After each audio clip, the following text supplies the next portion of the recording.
All right, next in this little series about preferred stock financings, I want to explain what are the NVCA forms, National Venture Capital Association, how close are they to what you actually use.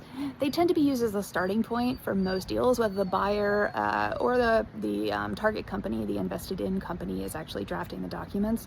And of course, people will modify them in traditional ways. So there are some pretty predictable ways that these will get modified, but people kind of frame them like they're a series, of standard templates that nothing needs to be done to, and that is just genuinely not the case. There are a lot of pages in those templates.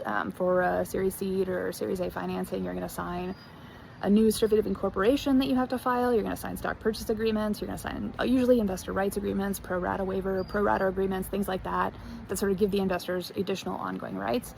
And we could talk more if people are interested about like what the kinds of things that investors fight for, or the kind of terms that they bring up. But for now, what I would say is just understand there's a lot of paperwork that you have to do, and it often goes a lot of back and forth. And within this paperwork is this sort of glorious and horrifying thing called a disclosure schedule, where you list out all of the things that qualify as exceptions to a representation or something like that.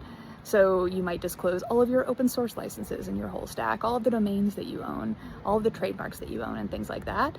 And this tends to be a longer conversation. This is also something where like you as the founder genuinely do have to look at the stuff. Like we can't tell you that it's right. We can't tell you that we've caught every deal that you have worth over $25,000 or $100,000. We will generally, as lawyers, need founders to actually, tell us about their history of their company. So again, if you've put all of your contracts into one place, this is less of a thing. Then we can just say, hey, that's everything.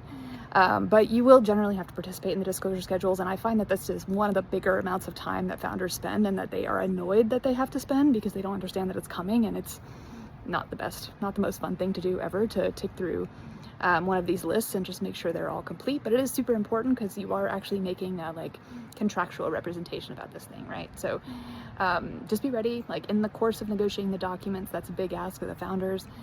You'll also get tons of asks about supplemental diligence requests, meaning like extra stuff they want you to provide, having looked at the first stuff that you provided. Usually that's stuff that is going to have to come from the company. So it can be really annoying as a founder to think your lawyer's handling stuff, you're paying them all this money, but you actually have this stuff to do. It's just very normal. So heads up, like you can't hand off to your lawyers and just not do anything while your financing's done. You're probably going to need at least 5-10 hours a week, maybe a little bit more than that if you have nothing organized or if things are really spotty or something like that. Just mentally prepare for this. Please, please, please mentally prepare.